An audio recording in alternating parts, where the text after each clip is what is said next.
Hey there, Virgo. This is going to be your monthly tarot reading for January 2016. And this is for Virgos, Virgos, Sun, Moon, and Rising, or anyone else who has Virgos influence in their chart. You may also resonate with this as well. So I'm just going to shuffle the cards to see where Virgo is in the month of January. Okay, we have the Ace of Wands. So I'm going to shuffle the cards. It does take me a while, so I'll be back once the cards are fully shuffled, okay? All right, welcome back, Virgos. So your current energy you have is the Ace of Wands.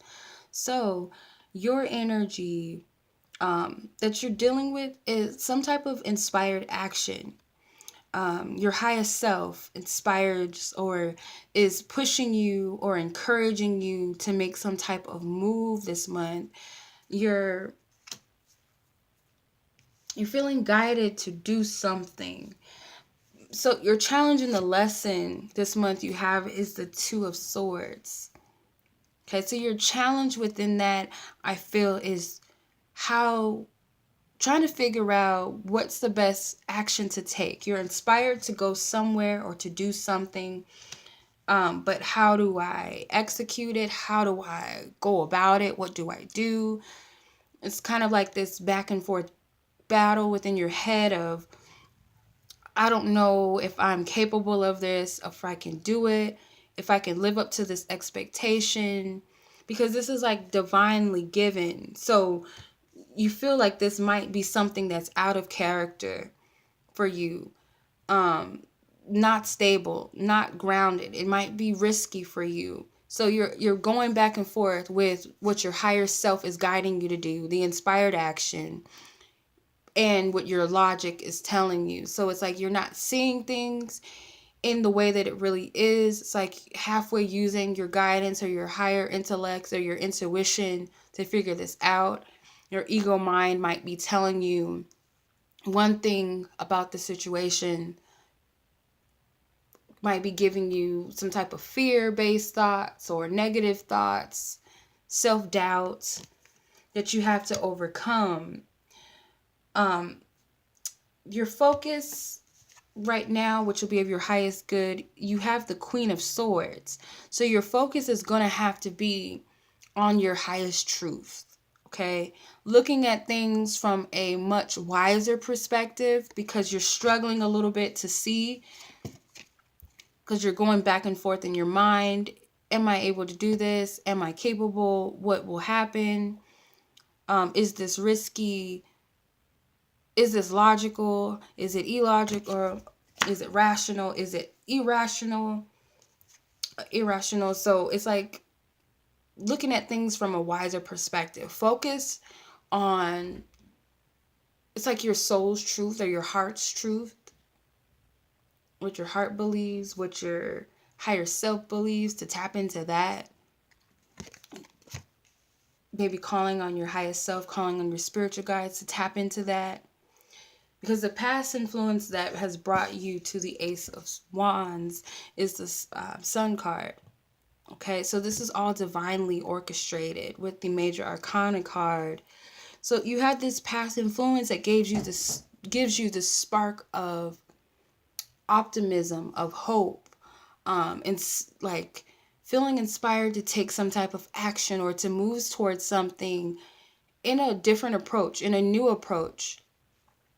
Maybe inspired for a new beginning or a new life or some sort. Just looking at things from this positive view and outlook kind of pushes you to take this risk, and spirit is giving you the wand to go ahead and take it, but you're conflicted in the mind.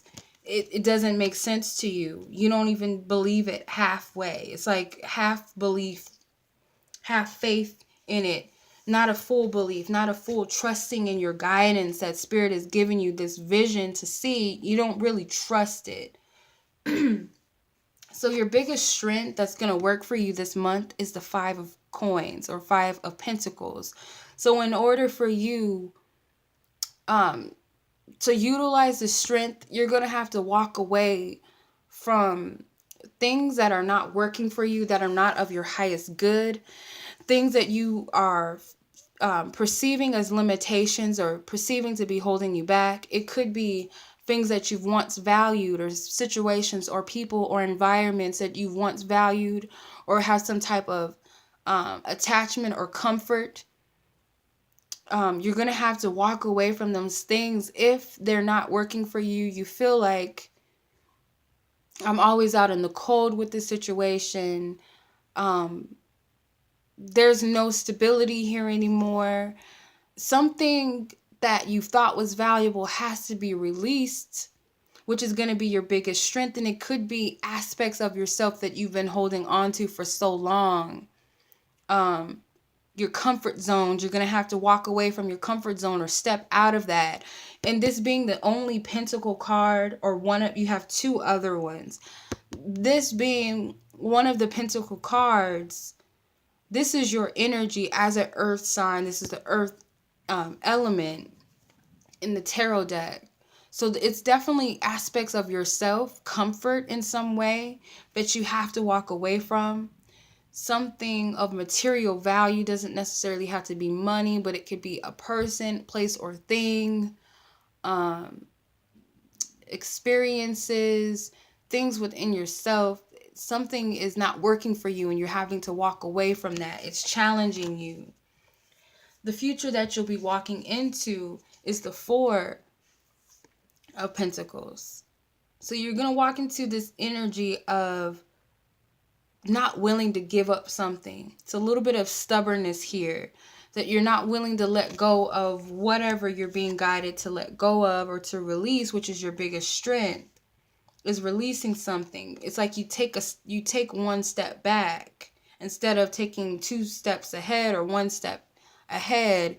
You're actually you're going backwards with the Four of Pentacles. And this is all about greed, or being a miser, or someone that is holding on to things, possessiveness, controlling over material matters, not willing to share or to give, or simply just to let go of something that you know you need to let go of.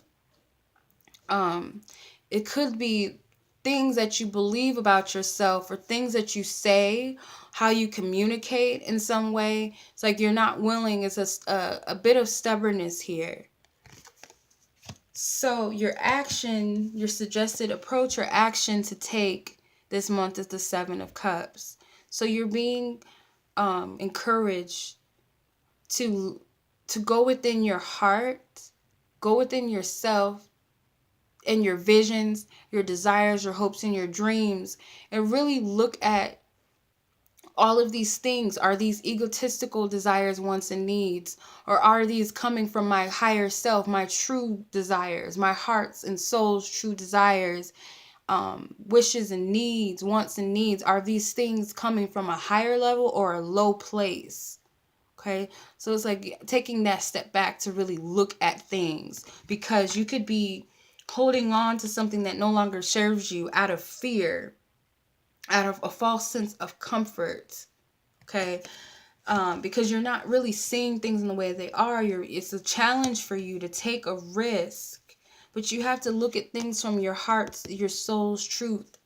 Okay, because your soul knows and your heart knows what doesn't work for you, what makes you feel powerless or hopeless and not in control of your life. You feel like you're giving your power away, but at the same time you're being stubborn and wanting to hold on to that thing. What's underneath the surface for you is that there's something that is coming full circle. There's a cycle in your life that is completing.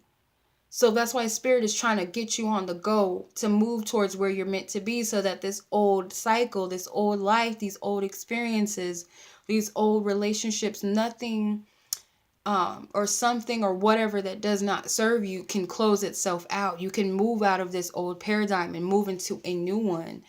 Get out of the old and into the new. Spirit is trying to close things out for you, but you're not aware of that. You're not seeing it in that way. Again, you're not seeing things in the way that they are. It requires you to tap into your higher intellect, your truth. to see things in the way that they really are, so that you can walk away. Okay, your biggest hope and your biggest fear is the Emperor. So your biggest hope and your biggest fear is, your fear, I feel, is, am I capable of stepping into my power? Am I capable of stepping out alone in this new energy and actually be my own boss right now, whatever level it is, without anyone's help or without someone's encouragement, whether it's, taking up the divorce or breaking up with someone, walking away from a company, taking a different approach in life, moving out of your parents' home or something. There's this risk involved that you're afraid that maybe I'm not strong enough for this. Maybe I'm not capable enough to do this on my own, to walk my own path, to be my own emperor, or maybe I'm not strong enough to lead. Maybe you're being guided to lead or to teach others. Maybe you feel like you're not in that space, but you're hoping that your guidance is right, that you're hearing things in the way that they are because you saw the vision, you had all of this optimism, all of this hope. But now there's a little bit of fear there to take that action or to take that risk as you perceive it. But you're hoping that you can take on the job or take on the task, take the risk to walk, to be the leader, to be the teacher, to be your own emperor, to be alone and still be a strong person. So there's a fear for some of you of being alone, walking alone, something in that way. The possible outcome, if this energy is followed through, you have the Four of Wands. So the outcome will be whatever this action that you're being guided to take, inspired to take, is going to lead you to something solid, a solid foundation, okay? A place where you're meant to be, where you feel true comfort. It's the energy of feeling at home, this true space of comfort, maybe even celebrating some type of accomplishments with yourself or with others. But nonetheless, there's a balance within the energy. There's something solid that's coming up off the ground that you do have to continue to work for, but it will be worth your whiles, whatever it is. Okay, so I'm going to pull a Angel Guides and Goddesses card as additional guidance or advice from Divine Spirit, from the angels. Okay, we have Angel of Abundance. And it says, a steady flow of abundance is about to manifest. So their guidance to you is that whatever this situation is for you, it's going to work out in your favor if you follow your hearts. Okay, you follow the truth of your heart, you follow your highest wisdom and guidance, you stay connected to spirit, and you take hold of that vision that you have, that optimism, that hopefulness. Take the action, do what you're guided to take. Really look at your desires, your wants, and your needs. Are these coming from my truth? Or are they coming from lower energies or comfort or false sense of comfort? Because there's something abundant at the end of this for you. There's something that you will gain out of this. There's something positive. This is all positive energy. This is standing in your power, standing in your truth, being confident, knowing who you are and what you want. Looking at everything from a broader perspective and a positive perspective and outlook. Standing on your intuition and your true guidance is going to lead you to this path of abundance. Something stable, something firm, something grounded. Something that you can be proud of or others can be proud of, or whether it's you being proud of yourself and your accomplishments or others being proud of you. All right, Virgo, so that was your reading. I do hope that this was helpful, or that it will be helpful and beneficial for you for the month. And as always, I send you lots of love, lots of light, and have a happy new year. Take care.